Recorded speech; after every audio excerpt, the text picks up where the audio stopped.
Hi, this is Andrew, and this is Keen On, the daily now.tv chat show with some of the world's leading thinkers and writers.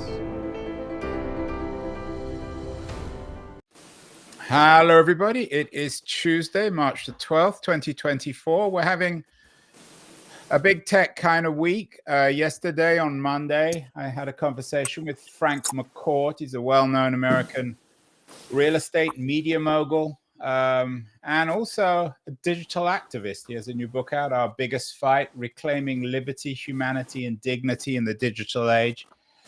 He literally wants to re-architect the internet from top down. It's an interesting idea. He believes that the internet is destroying our liberty, humanity, and dignity. It's a big idea. It's hard to wrap, I think, our minds around it. And today we're looking at the internet from or the digital world from a quite different perspective. My guest is Benjamin Shestakofsky. He's a professor at the University of Pennsylvania, a sociologist. And he has a new book out, Behind the Startup.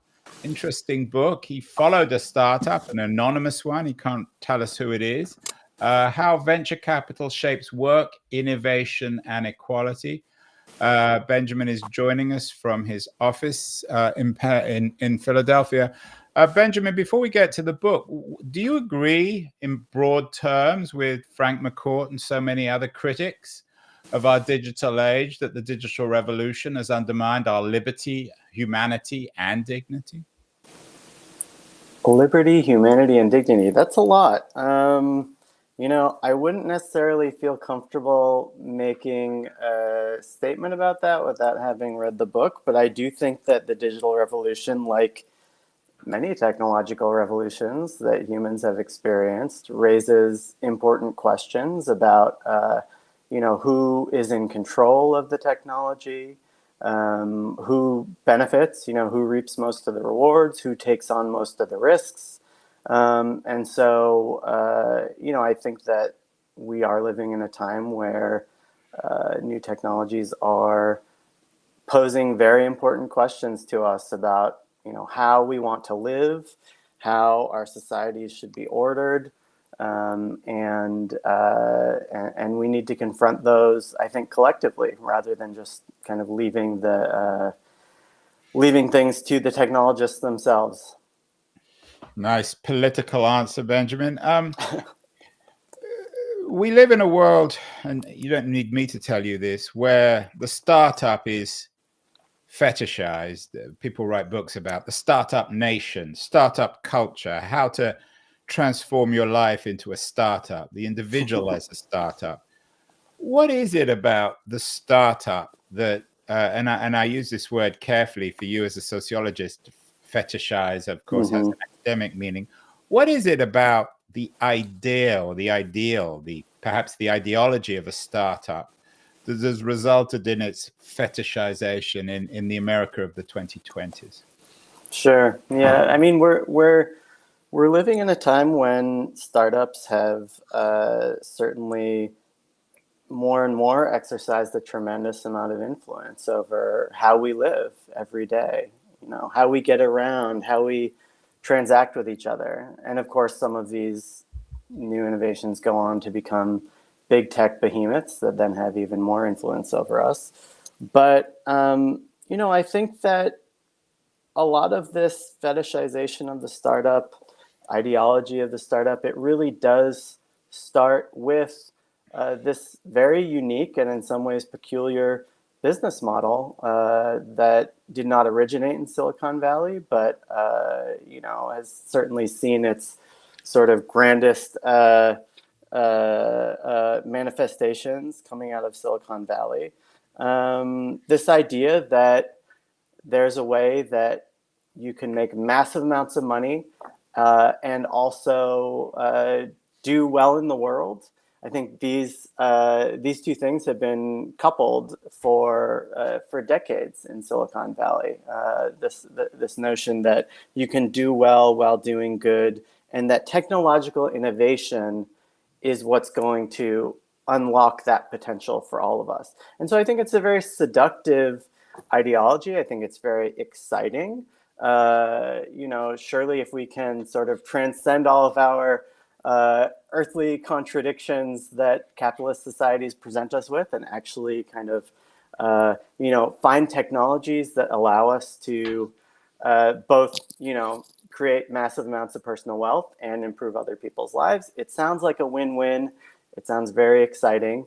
And I think that ideology is understandably very captivating for a lot of people. Yeah, you say it sounds like a win-win. I think people like McCourt would argue it's a lose-lose for everyone. Of course, some of these more than trillion-dollar companies, Google, Microsoft, Amazon, Apple, Facebook, they were all startups not that long ago. I mean, 20 years ago, Facebook barely even existed. 25 years ago, Google was a startup of a couple of Stanford graduate students. It is an astonishing phenomenon, Benjamin, isn't it? That I mean, of course, many are called, few are chosen. Most startups fail. I've had many failures as a startup entrepreneur. But the stories of companies like Google and Facebook and Amazon and Apple are astonishing. To go from nothing, from zero, to billions, trillions of dollars in a few years is quite astonishing. What does it tell us about the economic system that we live in? Mm-hmm. Well, to me, I think one of the important things that I try to do when I think about startups is to, in fact, really kind of center the money in our view here. It is absolutely unfathomable to think that, so many of the companies that in many ways define how we live and work and entertain ourselves today really did just start right with an idea that had to be coupled with money in order to grow the idea, grow the business, gather users, gather employees, create sort of this aggregation that could then snowball and create something very big. I like to think about, and I try to focus on the economic system, the financial system that allows these ideas to grow into these massive behemoths. And really the venture capital business model, this idea that folks who have ideas can be paired with folks who have access to pools of capital, and that those two things can be brought together and facilitate companies that basically have a mission to grow incredibly quickly in order to increase the valuation of that firm, produce returns for investors, and at the same time, hopefully produce a product that millions or billions of people are interested in. So, I think that it is, as many have noted, and as you noted yourself here, right? There are many, many failures, and in many ways, it's sort of a winner-take-all system, similar to the trend in much of our economy these days. But those that do rise to the top often are able to kind of stake out a pseudo-monopolistic position and, in fact, really cement their position for a prolonged period of time. Your book is subtitled How Venture Capital Shapes Work, Innovation, and Inequality. So you look at the role of venture capital in financing startups like Google and Facebook and Amazon and Microsoft. None of them would have happened without venture capital investment. It seems like a no-brainer kind of business model. You sprinkle your money around, you bet on 100 companies, one of them is a home run and you make a lot of money. But the venture capital industry, as you know, has only been around, 50, 75 years. Why was there no venture capital before that? What had to happen in the economy to enable a venture capital industry? It began on the East Coast, but it found, it seems, its most fertile soil in Silicon Valley in the 60s and 70s. Yeah. Venture capital came together in the 60s and 70s with a variety of other ingredients that help to really create a booming ecosystem. And that would include defense spending, right? A lot of military contracts coming to the region, coming through universities as well, right? Stanford, of course, the big one, UC Berkeley as well. As that ball starts rolling, this whole ecosystem of complementary professionals kind of crops up around it, right? You need all of the accountants and the lawyers and the other folks who The help. recruiters. Exactly, the recruiters, all the folks who kind of help to build the bridges across the valley, across all of the different actors whose efforts are necessary to launch one of these things. But I do think kind of at the outset, that combination of private capital, government capital, and these kind of fertile universities where there were a lot of ideas and in the case of Stanford, the impulse to start experimenting with commercializing them,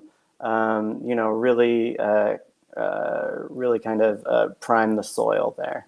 We had Andrew Coburn on the show last week, the DC-based journalist, muckraking journalist, who noted he has a cover piece in Harper's this month on the relationship between Silicon Valley and the military-industrial complex.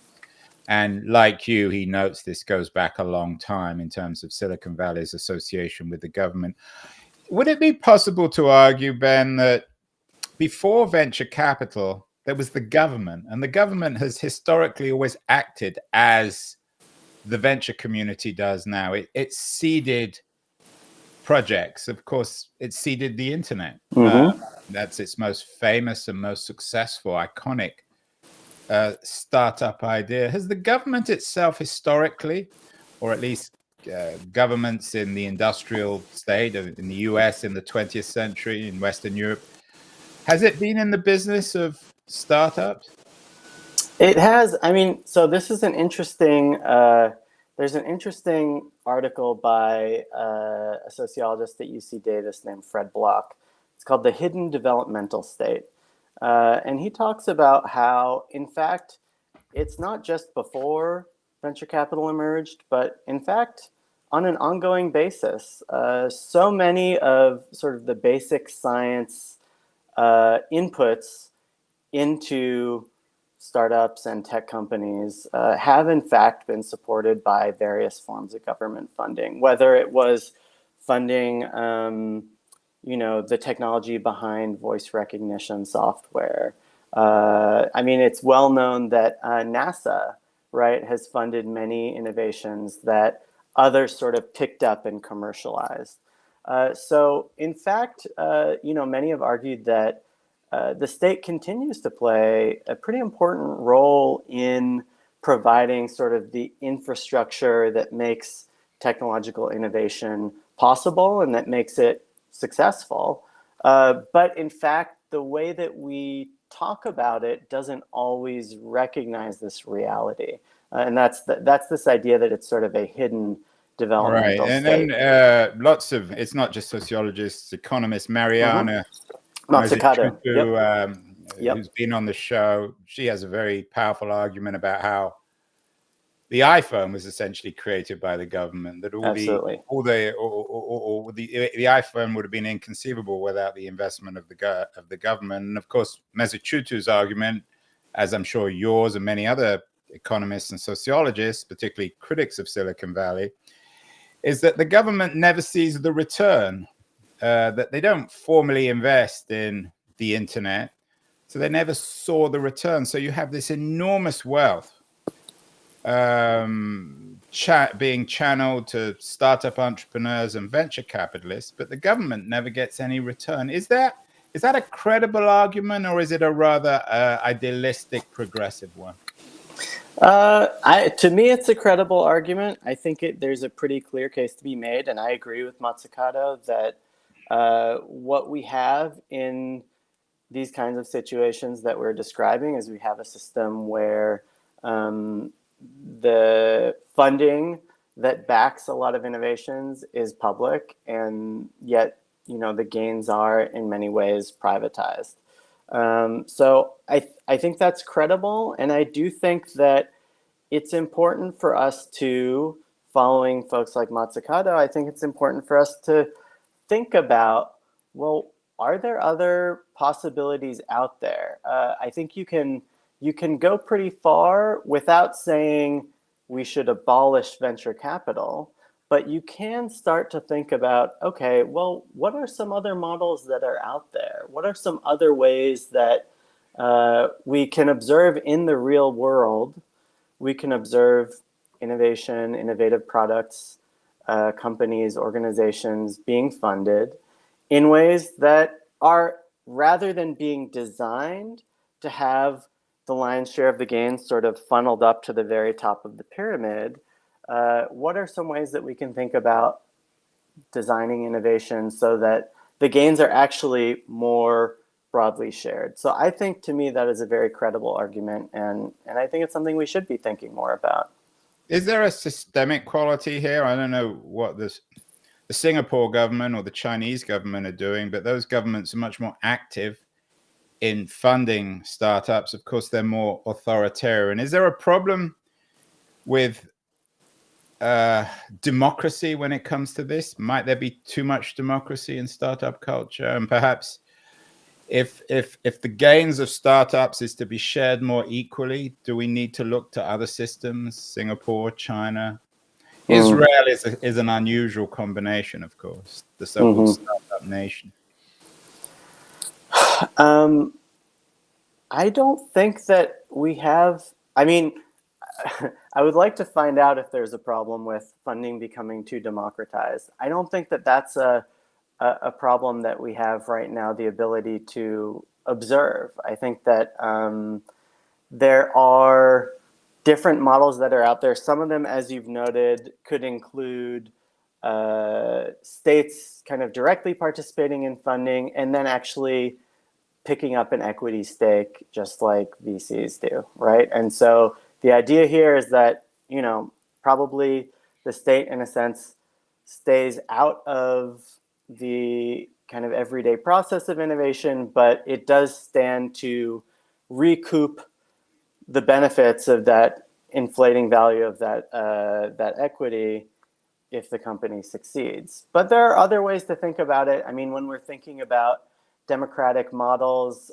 there's a sociologist named Mike McCarthy, who's at Marquette University, who's proposed and thought a lot about and worked a bit on kind of the public realization of public investment banks that would actually, in his vision, be democratically run, sort of like how folks get selected to serve on a jury. His idea is that, well, just at random, folks would be selected to participate in a process of taking a chunk of money and collectively deliberating and deciding what do we, as a society or as a city or whatever the social aggregation is, thinking about what do we want to fund?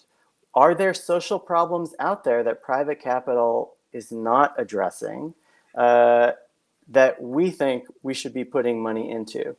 I think it would be fantastic to see something like that actually be implemented, and then we could find out a little bit more about maybe the limitations of democratic deliberation when it comes to funding. But I personally, I'm very much a kind of let many flowers bloom person. So I think, the startup world has taught us so much about experimentation, right? And iteration and trying new things and the value that can be created when we try new things. And I think that we need to take that ethos of experimentation and bring it to the funding realm, right? Think more about whether it's what we can do with state-backed funding, what we can do with democratically organized funding. There are interesting cases of privately owned tech companies out there that are able to balance sort of a profit ethos with a public service ethos. Yeah, and I wonder whether, and this isn't the subject, I want to get to your book. It isn't the subject of your book, but it might be the subject of another conversation with you or somewhere else, that maybe that's the way to square the circle on American healthcare, for example, or in the so-called military industrial complex when it comes to AI, to bring together innovation and state investment so that everyone shares. It's a really interesting and important idea. We're speaking with Benjamin Shestakofsky, young sociologist, well, relatively young, at the University of Pennsylvania in Philadelphia. He has a new book out, Behind the Startup, How Venture Capital Shapes Work, Innovation, and Inequality. Benjamin went undercover in a startup to learn how it really works and how venture capital shapes the entire nature of startups. I'm going to take a short break, and then I want to come back and talk specifically about what Benjamin found when he went behind the startup. So don't go away, anyone. I want to remind everyone that this kind of conversation is brought to us by Liberties, an excellent new quarterly journal of culture and politics. Going to run a short feature on Liberties, and then we'll be back with Benjamin to talk about what really startups are like. He went behind one, and he has a lot of interesting things to report back. So don't go away, anyone. News, the noise, there is nuance, insight. Liberties is not just a journal of ideas. It's a meteor of intelligent substance. It's the place to be for engaged citizens. Politics, opinion, substance. Liberties is a triumph for freedom of thought. A quarterly of urgency, of cultural exploration, of intellectual delight, of immaculate prose. It's invaluable. Subscribe now or find Liberties at your favorite bookseller. And you can subscribe to Liberties at libertiesjournal.com. We're speaking with Benjamin Shestakofsky, young sociologist at University of Pennsylvania, has a new book out, Behind the Startup, How Venture Capital Shapes Work, Innovation, and Inequality.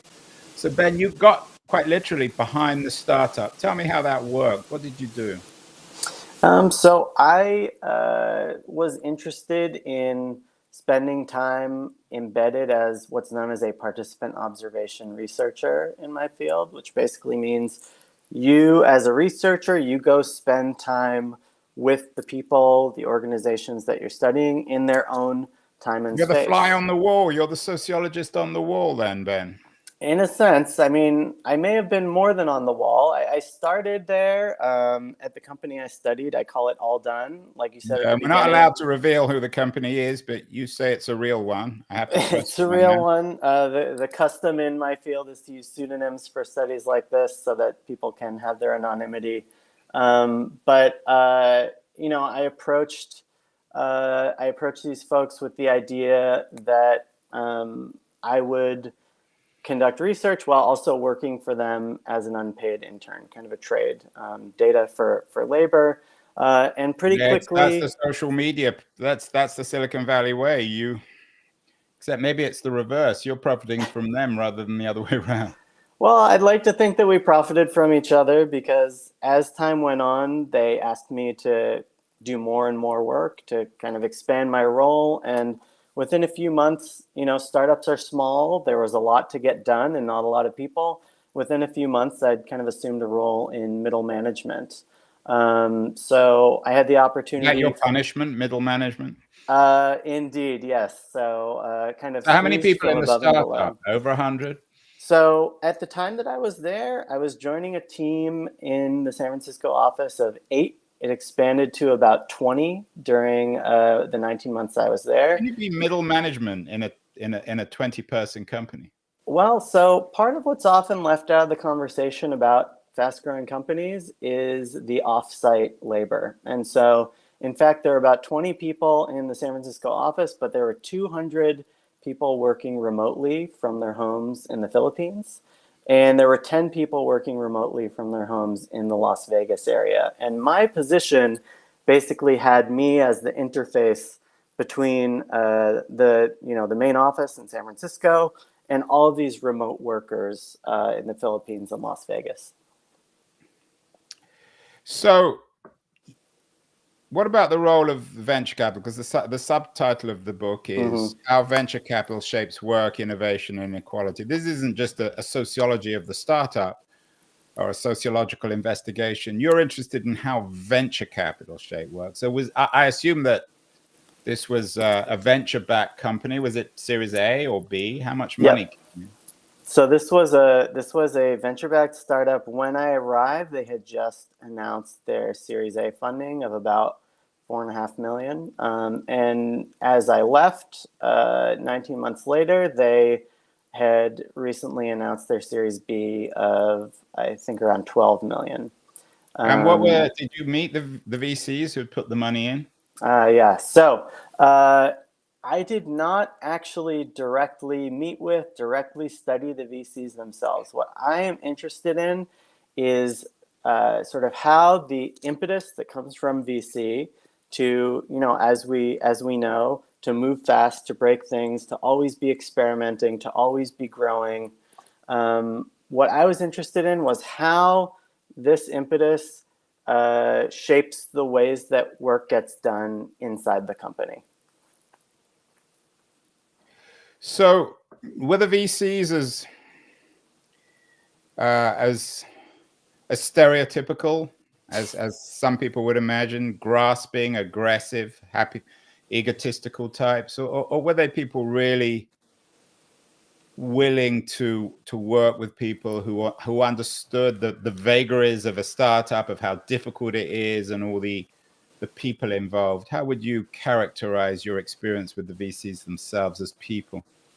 Well, I did not really spend hardly any time with the VCs themselves. From what I understood, based on what was communicated to everyone in the office, was that these were supportive, understanding folks. I personally, in doing this kind of research and this kind of writing, I've found that there are many books out there that like to sort of draw these entertaining, often perhaps caricatures of different actors in the tech industry. And my perspective is much more that I'm interested in, what are the systems that incentivize people to behave in the way they do? I'm not really that interested in, individual personalities, and much more in why is it that these stereotypes exist, right? Why is it that VCs tend to act a certain way? Why is it that founders tend to act a certain way? So you're a good sociologist, Benjamin. We won't deal with the personal drama. Let's deal with the systemic issues. And so, as you say in the book, what you address is how the venture capital industry, venture capital investment at a startup, how it shapes work, innovation, and inequality. So let's begin with work. What did you see as a sociologist in the way in which a venture-backed startup impacted the nature of work within the small organization that you were the fly on the wall? Yeah. So, I was really surprised when I showed up there, because I was expecting small Silicon Valley startup. I was expecting that the action was going to be right in front of my eyes in the office. And in fact, what I found was, like I said, when I arrived, the Series A had also recently arrived.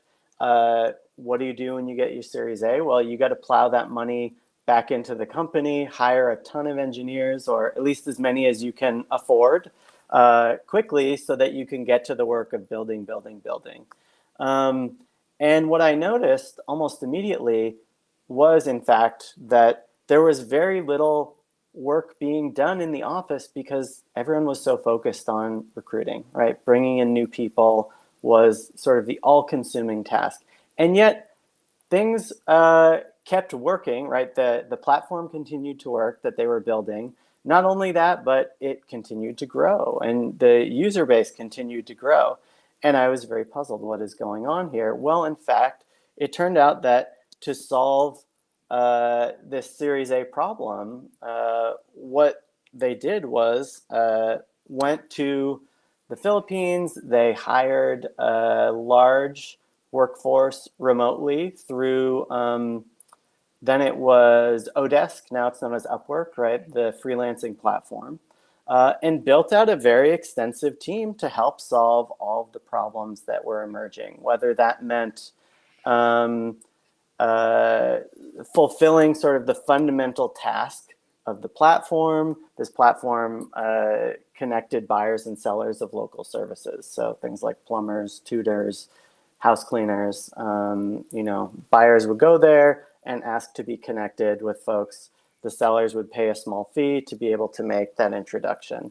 And in fact, one of the things I found was that the engineers did not have time to code up this elegant matching algorithm. And in fact, the matches were being kind of partially manually made by folks in the Philippines. Every time a buyer showed up, they would scroll through the relevant parts of the database of sellers and click on who should get these connections. So is the moral, and I know maybe I'm reading too much into this, is the moral of this argument that the pressure of the venture capital industry to grow really fast results in botched technology, that there's so much pressure that they never really have time to build proper infrastructure. Is that what you saw?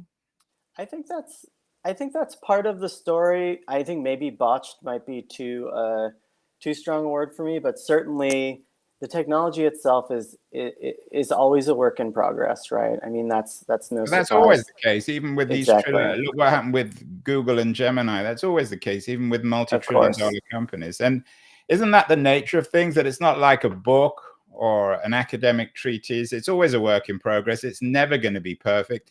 And the great entrepreneurs are the ones who understand that. Who understand that 70 or 80% is sufficient. Of course, yes. So that is in fact part of the sort of the rules of the road, right? You've got to keep moving. And I think what was really clever about the folks in this company was they were some of the first folks who realized that we can combine technology with human labor to do things more quickly, to do things more cheaply, more flexibly, right? We don't need to code this up. We can actually have folks do this manually, and they can test it out and give us proof of concept. And if it works, then we'll code it up. And if it doesn't work, we didn't lose our engineering time on that, right? So is that a positive or a negative analysis of innovation at these venture-backed startups? Does that suggest there's a lot of innovation, or is that really what innovation is? Not light bulb moments of Edison discovering the light bulb, but short-term fixes as everything is moving so fast. Sure. And I think part of what I agree with the latter of your statements there. And I think that part of what I'm trying to do or add to this story or bring into that story is simply that innovation is not just a story about technology, right? It's not just a story about inventing that new thing that works well enough to get us to the next step where then I have to invent the next thing. In fact, innovation very often involves combinations of technology and people. And very often those people are hidden from view. We often don't see them. We often don't realize that they are part of the story, perhaps because they are working online from thousands of miles away. But in fact, coming up with clever ways to combine software and human labor is, I believe, part of the innovation landscape today. You mentioned the Philippines a couple of times. I've actually been working with a customer support person in the Philippines who's outstanding for another project I'm doing. The third word in the subtitle of the book is inequality. We've talked about work and innovation. Did you find in this experience of following the particular startup you were focused on that outsourcing, if that's the right word, a lot of this basic work to the Philippines, did that compound innovation? Is this part of our new quote unquote neoliberal economy? Was some of the venture money ending up in the Philippines, or were these people minimum wage labor? These folks were low wage workers. I think that the the paradox or the contradiction here, of course, is that a couple bucks an hour in the Philippines means something very different to folks than a couple bucks an hour in San Francisco, right? So I think it's a complicated story. On the one hand, it's probably too simplistic to only have the narrative that this is a story about exploitation and this was some sort of digital sweatshop and the folks in the Philippines we're getting nothing out of this other than the most meager of wages. I think that would be an oversimplification. At the same time, thinking about that inequality piece, it's also true that the executives of this company agreed that what was going on, the folks in the Philippines and also the folks in Las Vegas who I mentioned, all of them online contractors, all of them low-wage workers who did not have equity in the firm, comprised about something like 92% of the workforce. When if we go back to the beginning of our conversation, we think about how the venture capital funding model is really designed to funnel the rewards of innovation up to the folks at the very top. It's clear that there were a lot of people who played a really integral role in increasing the valuation of this company so that investors and the folks at the top could make a lot of money. And those folks at the bottom of the pyramid, who comprise the vast majority of the workforce, were not able to share in those gains that their labor had helped to generate. So I think both of these things can be true at the same time. I think it's a complex story. So what you found then is that the venture industry and the startup industry is built on top of a precariat economy. Yeah, a large, low-wage workforce of folks who are often asked to take on considerable risk given their minimal resources that they might come into their jobs with. So I definitely think that's an important part of the story here. I'm guessing that this will only be compounded by the AI revolution. I don't know whether your startup that you followed was an AI company. Every startup now has to be an AI company. But a lot of people are concerned that AI will replace jobs. But I think I'm more concerned, rather than replacing jobs, it just creates a larger precariat on which this multi-trillion-dollar AI community will exist. Companies like OpenAI and Anthropic and all these other hugely venture-backed startups. What's your take on AI in the future and what you see? Yeah, I mean, I certainly share your concern that,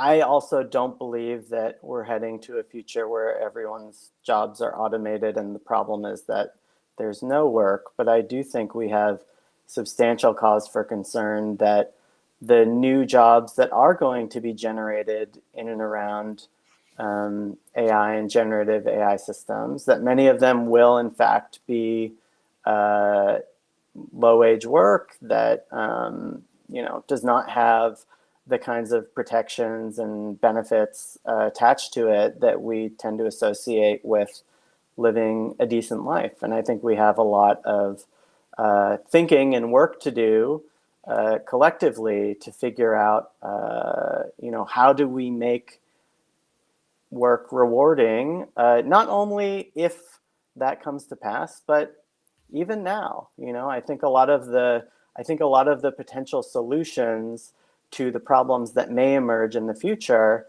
are in fact solutions that would probably address the problems that exist now, which, it's a continuum, right? I think we're probably potentially looking at an amplification of current and past trends into the past few decades, rather than some radical break that's going to take us into, a brand new, unanticipated and unpredictable reality.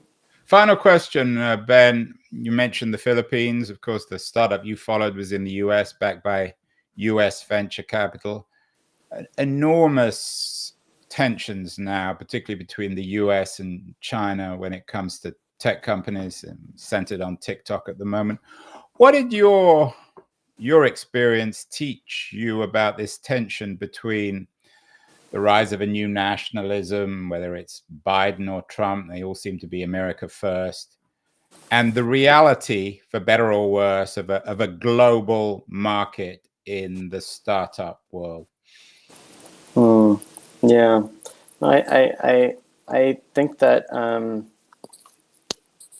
you're right that it's sort of impossible for us to imagine, or at least it's impossible for me to imagine, that we are going to be living in sort of a siloed world when it comes to startups and innovation, and this idea that we should just expect to be able to cut ourselves off. It seems misguided. I think unfortunately, it's more likely that we have to do the hard work of trying to figure out how to work with each other across all sorts of boundaries, national, class, race.